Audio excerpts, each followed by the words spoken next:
Saya akan memulai pembicaraan saya tentang Gunawan Muhammad dan masalah ketuhanan dengan membacakan salah satu catatan pinggir yang dia tulis pada bulan April tahun 94. Caping ini berjudul Tafsir.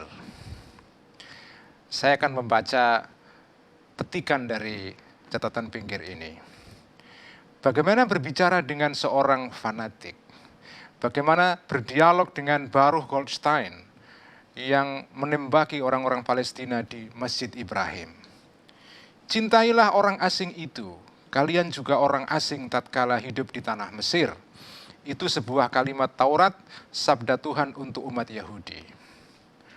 Howard Jacobson, penulis Ruth Schmutz Journey Among Jews, pernah mengutip ayat itu di depan orang-orang macam Goldstein, para pemukim Yahudi yang umumnya datang ke Israel dari Brookline, New York. Mereka mendengarkan, tapi mereka seperti tembok pencakar langit dan batu karang. Orang macam Goldstein yang berbicara Ibrani dengan aksen Amerika, merasa lebih benar, lebih saleh, mereka ingin lebih keras. Mungkin karena mereka berasal dari sebuah negeri yang dulu dibangun Thomas Jefferson. Tapi kini jadi sebuah negeri di mana sekte kepercayaan bisa bertaut dengan kekuasaan dan kekerasan. Di mana nama Tuhan dan senjata jadi bisnis besar. Dan orang bertindak dari rohani yang sering menganggur. Dari suatu spiritual idleness, kata Jacobson. Para zealot yang berapi-api di dalam iman itu punya tafsir sendiri. Juga terhadap perintah cinta terhadap orang asing itu. Bagi mereka yang dimaksud oleh ayat Taurat itu sebenarnya ialah cintailah orang asing selama mereka itu Yahudi. Ini adalah petikan catatan pinggir GM yang berjudul Tafsir, dan tema mengenai ketuhanan, mengenai agama, mengenai tafsir terhadap kitab suci menempati tempat yang spesial di dalam seluruh tulisan-tulisan GM, terutama di catatan pinggir. Dan saya menikmati catatan-catatan ini. Saya ingin melihat GM dari pengalaman personal saya. Saya datang dari suatu komunitas yang sangat akrab dengan agama. Saya datang dari suatu masyarakat yang sering dikritik oleh GM, yaitu masyarakat agama yang mengembangkan apa yang disebut dengan ortodoksi. Paham keagamaan yang kaku, paham keagamaan yang sangat menekankan halal dan haram. Paham keagamaan yang ibarat tembok yang sangat tegar dan mengungkung. Saya datang dari komunitas seperti itu. Tetapi saya juga merasakan bahwa suasana keberagamaan seperti ini, itu suasana keagamaan yang membuat saya memberontak. Karena itu pertemuan saya dengan GM, itu seperti memberikan kebebasan. Karena di dalam tulisan-tulisan GM, saya menemukan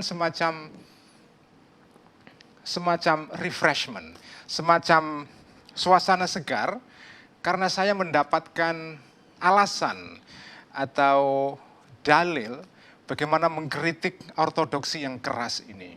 Kalau kita baca tulisan-tulisan GM baik di catatan pinggir ataupun di esai-esai dia yang cukup panjang yang ditulis secara terpisah, ataupun juga dalam puisi-puisi dia, saya kira satu hal amat menonjol sekali. Di dalam diri GM ada hasrat, ada keinginan untuk mengkritik itu semua. Tema yang sangat menonjol di dalam tulisan-tulisan GM adalah tema mengenai keraguan, tema mengenai ambiguitas, tema tentang incredulity, tentang ketidakpedulian atau ketidakpercayaan terhadap rumusan-rumusan dogma yang kaku. Dan yang menarik, GM ini juga hidup ya di dalam situasi-situasi sosial politik maupun keagamaan yang ditandai dengan dogma-dogma yang kaku ini. Kita tahu misalnya salah satu tema penting di dalam tulisan-tulisan GM pada tahun 60-an, 70-an misalnya, protes-protes dia terhadap bahasa Indonesia yang menjadi propaganda.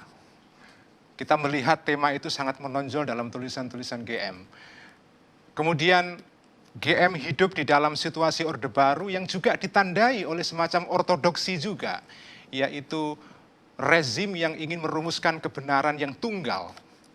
Kemudian di era reformasi kita melihat juga kecenderungan yang sama.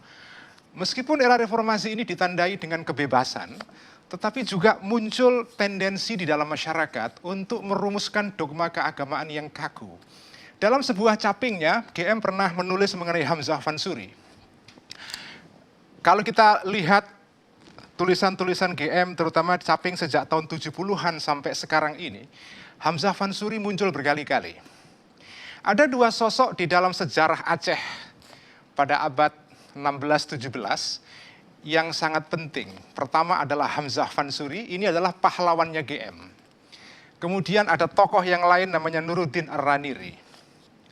Hamzah Fansuri kita tahu dianggap sebagai bapak sastra Melayu dan juga sebagai ilham bagi bahasa Indonesia modern.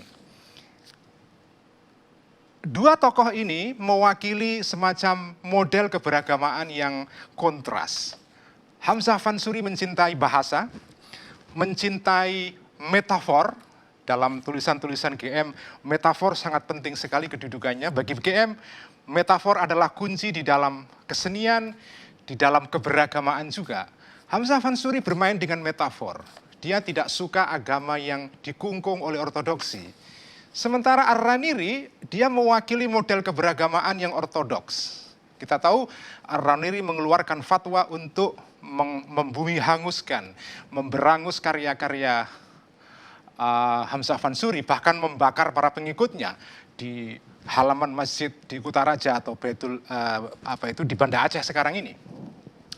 GM jelas sikap dia adalah membela Hamzah Fansuri. Dan saya sendiri, saya juga sebagai orang yang tumbuh di dalam komunitas keberagamaan yang dibentuk oleh cara pandang Ar-Raniri. Jadi saya ini tumbuh sebagai seorang santri kampung itu sebetulnya akrab dengan tradisi Ar-Raniri.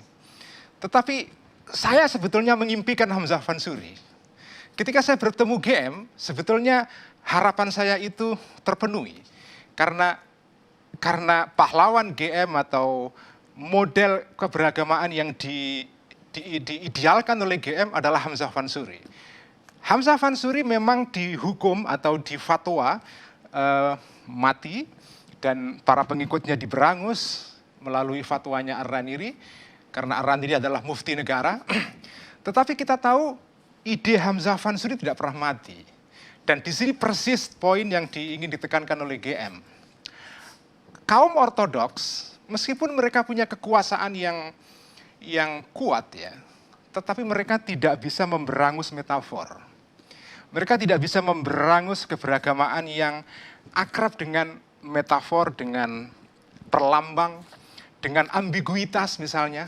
Ya, GM sangat menyukai itu, ambiguitas. Salah satu karya penting yang terbit sekitar awal tahun ini dari seorang sarjana Jerman berjudul The Culture of Ambiguity, kebudayaan ambiguitas, yang itu sebetulnya menandai pola keberagamaan dalam sejarah Islam lama. Jadi sebelum datangnya modernitas, ya sebetulnya orang Islam itu akrab dengan ambiguitas. Tradisi Islam pramodern sebetulnya lebih akrab dengan metafor, dengan ambiguitas. Ketika modernitas datang, modernitas ini menuntut kepastian. Dan saya kira sumber superioritas modernitas itu antara lain adalah dia menawarkan kepastian. Dia menawarkan kepastian dan menghindarkan sama sekali hal-hal yang dalam bahasa GM yang tidak selesai. Yang tidak selesai. Nah, orang-orang Islam atau masyarakat Muslim yang bertemu dengan modernitas ini merasa rendah diri, inferior. Mereka ingin melawan modernitas dengan kepastian yang serupa. Karena itu mereka mencoba untuk merumuskan tafsir agama seperti tafsirnya Goldstein ini, seorang Yahudi yang menembaki orang Palestina di Masjid Baitul Maqdis di Yerusalem. Orang-orang Islam ini kepingin menandingi kepastian modernitas dengan kepastian yang lain.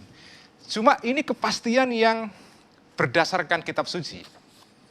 Nah, persis GM di sini mengkritik itu. Kalau kita baca caping-capingnya, dan saya menikmati tulisan-tulisan GM seperti ini ya. GM sebetulnya, GM itu buat saya, dia ketika menulis selalu punya musuh imajiner. Itu bagi saya yang menarik.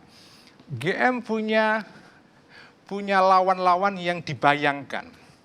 Dan saya kira tenaga tulisan-tulisan dia muncul karena ada lawan seperti itu. Salah satu lawan GM, lawan imajiner dia adalah orang-orang seperti Goldstein ini. Orang-orang seperti Ar-Raniri. Orang-orang yang menginginkan agama itu menawarkan kepastian dan membunuh metafor. Yang tidak menginginkan agama itu menghadirkan tafsir yang beragam. Nah, GM mengkritik itu semua. Ya, mengkritik itu semua. Dan saya terus terang suka dengan gaya beragama seperti ini. Jadi pertemuan saya dengan GM ini pertemuan yang unik karena saya datang dari komunitas agama yang dibentuk dengan cara pandang Ar-Raniri, tetapi saya mengimpikan Hamzah Fansuri. GM sebetulnya tidak pernah tumbuh di dalam komunitas seperti ini, karena kita tahu GM adalah orang yang mencari ya. Dia adalah pribadi yang terus mencari dan mencari. Dia tidak pernah tumbuh dalam tradisi keagamaan seperti yang saya lalui. Tetapi kritik-kritik dia terhadap pemahaman ketuhanan yang rigid seperti itu bagi saya penting sekali. Jadi suara GM, tulisan-tulisan GM bagi saya adalah semacam protes terhadap kecenderungan yang muncul di dalam masyarakat kita saat ini, di mana agama cenderung dirumuskan dengan rigid ya, dan agama menghindarkan dari metafor ya. Meskipun saya sendiri sebagai seorang Muslim yang tumbuh di dalam tradisi NU ya, itu sebetulnya tidak serigid yang dikritik oleh GM. Karena meskipun ada unsur Nuruddin Ar-Raniri di dalam kebudayaan agama yang saya tumbuh di sana, tetapi sebetulnya masyarakat Muslim tradisional seperti yang kita lihat di dalam komunitas NU itu sangat menikmati ambiguitas juga sebetulnya. Karena itu misalnya peran penting humor di dalam masyarakat Muslim tradisional seperti NU itu bagi saya menandakan bahwa masyarakat atau sebagian masyarakat Muslim di Indonesia, dan ini masyarakat yang jumlahnya besar ya, masih menyediakan ruang sebetulnya untuk hal-hal yang tidak ortodoks.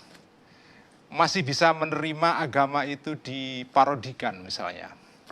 Kita tahu Gus Dur misalnya tokoh yang sangat senang sekali bermain atau mempermainkan simbol-simbol agama atau memparodikan simbol-simbol agama, termasuk simbol agama dalam Islam sendiri. Dan orang tidak bisa berani berbuat apa-apa kepada Gus Dur karena dia punya kredensial yang lebih dari cukup untuk berbicara mengenai Islam ya. Atau misalnya seorang kiai yang juga akrab dengan GM, yang kebetulan juga inisialnya GM juga. GM dalam hal ini Gusmus ya. Gusmus itu juga tokoh yang sangat akrab dengan metafor, dengan perlambang, dan dengan humor ya. Dengan humor yang kaya sekali. Jadi dalam masyarakat Islam sendiri sebetulnya berkembang jenis-jenis atau model keberagamaan yang beragam ya. Ada salah satu model yang seperti Ar-Raniri, tetapi juga ada model keberagamaan yang masih membuka diri terhadap metafora. Dan Saya kira ketika saya berjumpa dengan GM, ini sebetulnya perjumpaan yang tidak aneh, tidak mengagetkan, karena sebetulnya saya tumbuh di dalam kultur keagamaan yang memang ada unsur Ar-Ranirinya, tetapi juga ada Hamzah Fansurinya. Jadi ada Hamzah Fansurinya, ada semacam kombinasi antara Ar-Raniri dengan Hamzah Fansuri.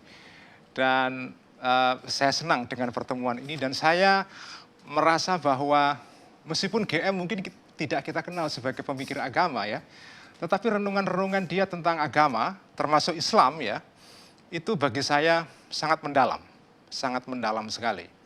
Saya menikmatinya, dan bagi saya ketika GM menulis renungan tentang keagamaan, itu renungan yang tidak sekedar renungan karena dia membaca literatur mengenai Islam, karena kita tahu GM sangat kaya dengan bacaan, tetapi juga renungan yang menggambarkan pergulatan dia.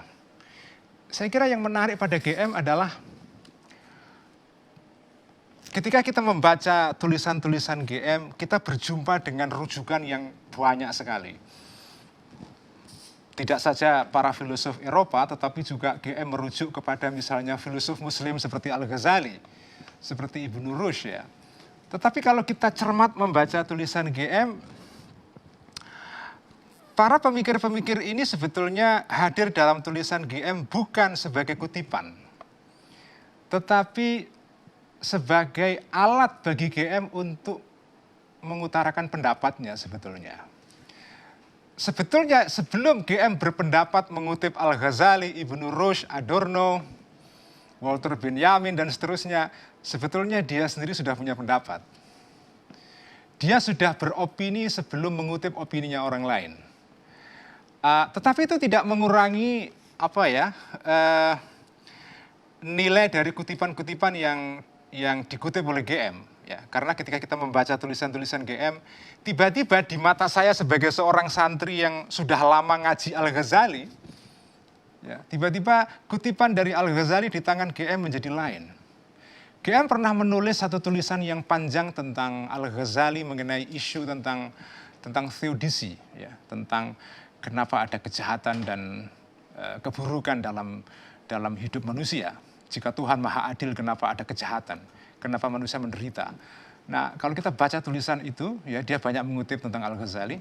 Itu terus terang saya sebagai santri pesantren yang sudah lama bergulat dengan Al-Ghazali, tiba-tiba saya bertemu dengan tulisan yang menyodorkan Al-Ghazali dalam perspektif yang lain itu. Jadi membaca GM bagi saya itu penuh dengan kejutan. Meskipun saya sudah tahu arah, karena saya bergaul dengan GM cukup lama, tetapi tetap ada kejutan. Meskipun sudah tahu pola dari cara berpikir GM dalam seluruh tulisannya, tetapi di dalam setiap kolom-kolom GM ya, saya menemukan kejutan-kejutan yang kadang-kadang tidak pernah saya bayangkan. Karena dia mengutip orang-orang yang sudah saya kenal dari kalangan pemikir Muslim, tapi tiba-tiba dibunyikan oleh dia dalam bentuk yang lain, dalam suara yang lain. Ya. Bagi saya itu menarik ya. Jadi saya menganggap meskipun GM lebih dikenal sebagai penyair, budayawan, seniman, tetapi pikiran-pikiran dan renungan dia mengenai soal agama cukup mendalam. Dan kita tahu GM juga sebagai seorang Muslim ya, meskipun Muslim yang tanpa kategori, karena dia tidak bisa dikategorikan. Ya. Apakah GM itu santri, abangan, ya. Priayi mungkin sedikit iya, ya, tetapi GM itu tidak bisa dikategorikan. Tetapi pikiran-pikiran keagamaan dia menurut saya mendalam sekali, ya, mendalam sekali. Kritik-kritik dia terhadap misalnya gejala yang disebut dengan gejala Said Qutb. Kita tahu Said Qutb ini salah satu tokoh imajiner yang selalu tanda kutip diserang oleh GM. Jadi salah satu lawan yang imajiner yang selalu menjadi sasaran kritik dalam tulisan GM ketika dia nulis soal agama adalah Said Qutb. Ya, Said Qutb ini salah satu tokoh penting dalam sejarah gerakan Islam modern dari Mesir yang merumuskan Islam yang ortodoks dan keras seperti paham keagamaan yang dianut oleh Goldstein yang menembaki orang Palestina itu. Ya. Nah, GM itu menulis banyak sekali dalam berbagai tulisan yang terserak mengenai soal gejala keberagamaan ya, yang dibentuk dengan cara pandang yang ala Said Qutb seperti itu ya. Nah, terakhir saya ingin menutup catatan saya dengan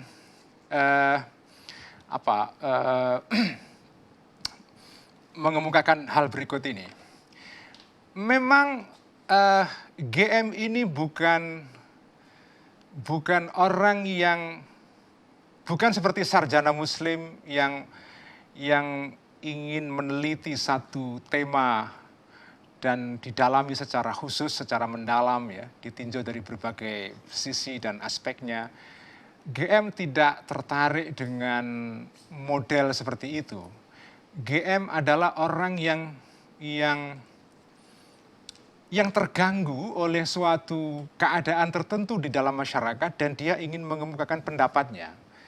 Jadi ketika dia hidup di dalam era reformasi yang ditandai oleh munculnya keberagamaan yang keras ya, pola keberagamaan yang ala Goldstein tadi itu, dia ingin bereaksi. Dia ingin mengemukakan pendapatnya. Tetapi dia tidak menganggap itu sebagai isu kesarjanaan atau akademis yang ingin ditelaah secara mendalam. Dan justru di sini menurut saya keistimewaan GM. Ya, karena dari renungan dia yang singkat ya, yang pendek, kita dipaksa untuk berpikir kembali. Ketika dia mengkritik misalnya gejala pemutlakan tafsir seperti yang dianut oleh Ar-Raniri seperti itu misalnya, itu kita diajak berpikir kembali. Ya.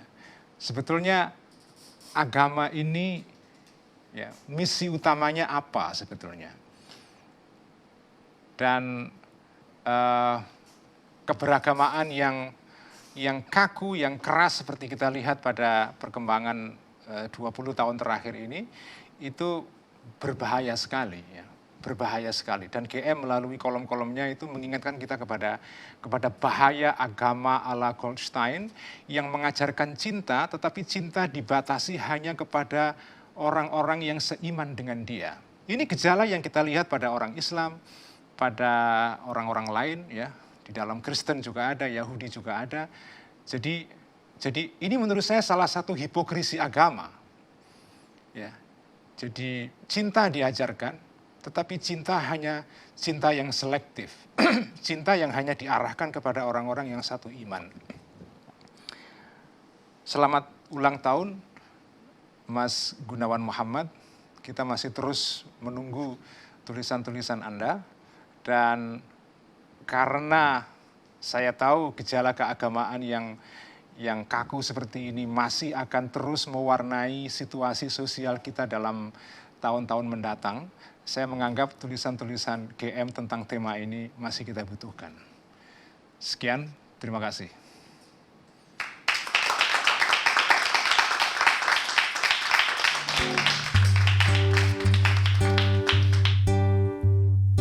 Pada keramik tanpa nama itu, kulihat kembali wajahmu. Mataku belum tolong ternyata untuk sesuatu yang tak ada. Apa yang berharga pada tanah liat ini selain separuh ilusi, sesuatu yang kelak datang dan kita bikinnya abadi.